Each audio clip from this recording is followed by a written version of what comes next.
Vandeham Sri Guru Sri Yatha Parakamalam Sri Gurun Vaishnavam Sya Shri Rupam Sagrajatam Sagana Raganatam Vitam Tam Sajivam Sadvaitam Savadutam Parijana Saitam Krishna Chaitanya Devam Shri Radha Krishna Paran Sahagana Lalita Shivishakam Vitam Sya Om Jnana Timanandasya Gyanajana Shalakaya Chakshurun Militam Yena Tasmai Shri Gurave Namah Gurva Bhistam Supurakam Gurganara Sisha Sambhushitam Chintya Chintya Samasta Veda Nipanam Shri Rupa Patanavam Govinda Abhidam Ujwalam Bharatanam Bhaktiyan Viram Sundaram Bande Vishwa Gurun Shah Divyat Bhagavat Prem Noe Bija Pradam Devam Divyatanu Suchandavaranam Balarka Chelanchitam Sandrananda Puram Sadeka Varanam Vairagya Vidyam Bodhim Sri Siddhanta Nidhim Subhakti Lasitam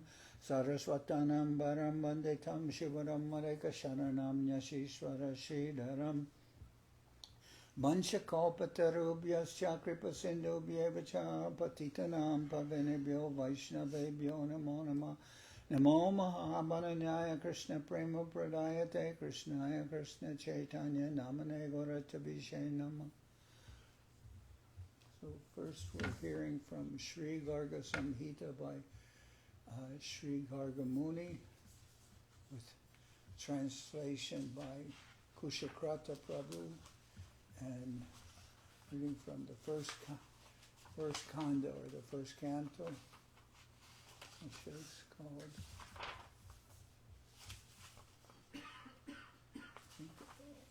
Goloka-khanda, and this is chapter 17, description of the yogurt theft. Sri Narada said, with their pastimes, the two handsome, fair and dark boys, Krishna and Balaram, made Nanda's palace beautiful. O king of Mathila, they crawled on their hands and knees, and soon they were speaking sweet words in Braja. Yashoda and Rohini fed, fondled, and caressed the two boys. When did the boys leave their laps? To whose lap did they go? Tinkling their anklets and small bells, they enchanted the three worlds as they went here and there. By the influence of their Yogamaya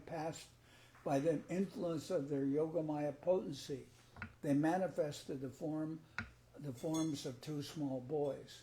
When her son's limbs were dark, anointed with dust by playing in the courtyard with the boys of Raja, Yashoda took him and bathed him with great care. On his hands and knees, crawling first to the courtyard and then to his mother's lap, Krishna was like a lion cub, splendidly playing in Braja. Gazing at her son, dressed in yellow garments, decorated with gold and splendid with a crown of jewels, Yashoda became happy, forgetting their homes, leaving them behind, and coming to King Nanda's cowherd village. All the gopis gazed at the charming and playful child, Mukunda, and became very happy.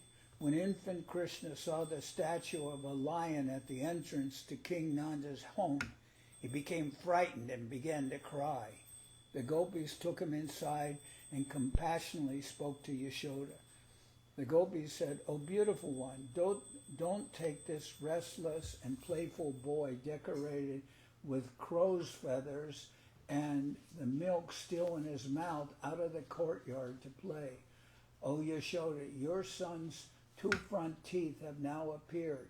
Now his maternal uncle should perform a ceremony to ward off inauspiciousness, but your son has no material uncle.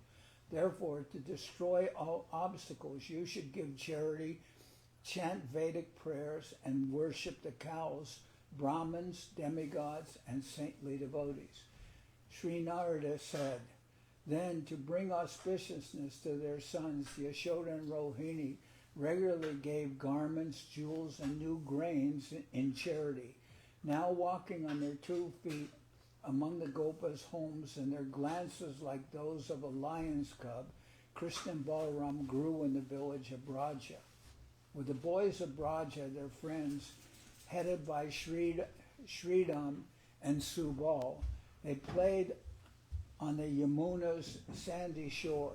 In the Yamuna's forest, opulent with kadamba groves and sturdy black tamal trees, Krishna and Balaram walked, delighting the gopas and gopis with his childhood pastimes. With his friends, Lord Hari stole butter and ghee. One day, Prabhavati Gopi, who was Upananda's wife, came to Nanda's palace and spoke to Yashoda. Sri Prabhavati said, "O Yashoda, for the two of us, there is no separate property in butter, ghee, milk, yogurt, and buttermilk. By your kindness, yours is also mine. I don't say you taught him to steal. You didn't teach him. Your son steals butter on his own. When I try to give him good instruction, your arrogant son gives me bad words and runs from my courtyard. He is the son of Braja's king. He should not steal. O Yashoda, there are some other things also that out of respect for you I have not told." Sri Narada said, after hearing Prabhavati's words, Yashoda, the wife of Nanda, rebuked her son and with great love gently spoke to Prabhavati. Sri Yashoda said, "I have 10 million cows. There is so much yogurt in the house I cannot move. I do not know why my little boy never drinks any of the yogurt here. Bring this yogurt thief to me, O Prabhavati. There is no difference between your son and my son. Bring that boy here with butter in his mouth, and I will give him a lesson. I will scold him and tie him up." Sri Narada said, hearing these words, the gopi became happy and went home. Then one day Krishna went to her home to steal yogurt. Grasping it with one hand after another, Krishna and his boyfriends gradually scaled the outer wall and entered the courtyard. Seeing that the yogurt was in a jug hanging on ropes beyond his hand's reach, by arranging a footstool, a grinding mortar, and the Gopa boys, Lord Hari climbed up to it. When even from that height the yogurt jar hanging from ropes could not be reached, Sridham and Subal hit the jar with sticks. As all the beautiful yogurt flowed from the broken jug to the ground, Krishna, Subal, the boys, and some monkeys all ate it. Hearing the sound of the jug breaking, the gopi, Prabhavati, came running. All the boys fled. She grabbed Lord Hari's beautiful hand. As frightened Krishna shed false tears, she brought him to Nanda's palace. Seeing Nanda attending there, she covered Krishna's face with the edge of his garments. Lord Hari thought, "My mother will hit me with a stick." The Supreme Personality of Godhead, who can do whatever he likes, then manifested the form of Prabhavati's son. Yashoda quickly came. The angry gopi said, "He broke a jug and stole all the yogurt in it." Seeing her son, Yashoda smiled and said to the gopi, "O gopi, take the edge of the garment from his face and tell the mischief he has done. When it may be said that my son has done mischief, you may throw him out of my house. However, it was your young son who did the theft. You say however, it was your son who did the theft. You said my son did. Ashamed of what people might think, she took the cloth from his face. Seeing her own son, she was surprised at heart and said, "How did you come here without walking? I have the treasure of Braj in my hand."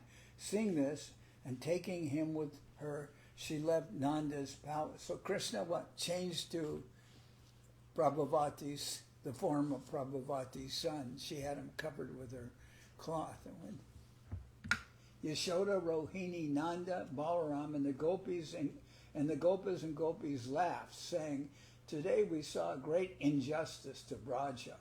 On the path outside, again becoming Nanda's son, the Supreme Personality of Godhead, smiling, confident, and his eyes restless, spoke to the Gopi Prabhavati.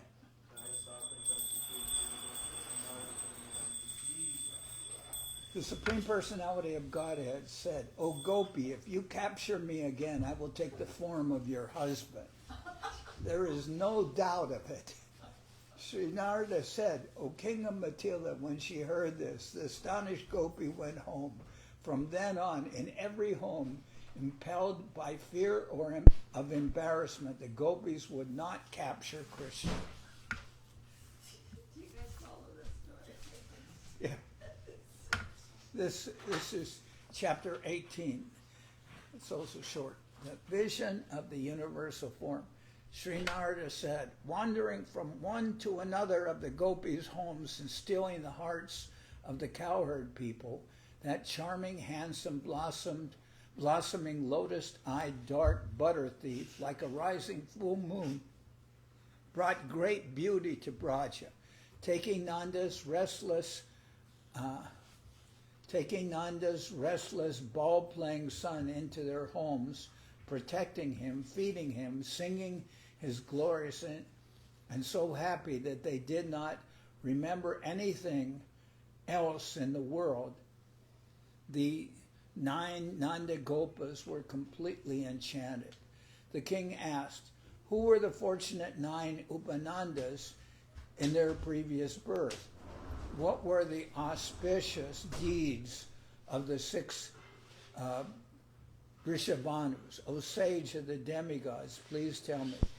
Sri Narada said, Gaya, Bimala, Shrisa, Sridhar, Mangalayana, Mangal, Rangavalisha, Rangoji, and Devanayaka were the 9 Nandas in Gokula Braja. Rihotra, Agnibhuk, Shamba, Shrikar, Gopati, Shruta, Rajesha, Pavana, and Shanta were called the Upanandas. Nitivin, Margada, Shukla, Patanga, Divya Vahana, and Gopesha were the 6 Rishabhanus in Vraja, O king. Smriti Shastra explains that the 9 Nandas who have dark complexions and hold sticks in their hands reside in 2 forest groves in Lord Krishna Chandra's Goloka. They are wealthy in flutes and peacock feathers and are devoted to protecting the millions of cows in their forest grove. The men holding sticks and nooses stand at 6 gates to protect the fortress of this forest grove are called the 6 Rishabhanus. By Lord Krishna's wish, they all went from Goloka to this earth. Even the demigod Brahma is not able to describe their glories. How can I describe their good fortune? As he manifested his childhood pastimes, Lord Hari treated them with great respect. One day Krishna ate clay on the Yamuna's bank. The boys said to Yashoda, your boy ate clay, or mud, okay? When Balaram also said it, Nanda's wife took her frightened-eyed son by the hand and spoke to him. Sri Yashoda said, Why did you know what is good to eat? Why did you eat clay? Your friends say you did. Your elder brother, Balaram, said, O mother, it is true, he would not leave the clay. The Supreme Personality of Godhead said, the boys of Braj are all lying. I never ate clay. I speak the truth. Look at my mouth. Sri Narada said, when the Gopi looked in her boy's handsome mouth, she saw the entire material universe created by the modes of nature. Seeing there the 7 continents, 7 oceans, and many countries, and great mountain ranges, the 3 planetary systems up to Brahmaloka, her own relatives, and the people of Braja, she closed her eyes as she stood by the Yamuna shore. Then she understood, My boy is Lord Hari himself. Then, as if he were casting a spell on her, with his Yogamaya potency, Sri Krishna smiled. From that moment, Yashoda could not remember the glory and opulence she had seen. She forgot everything.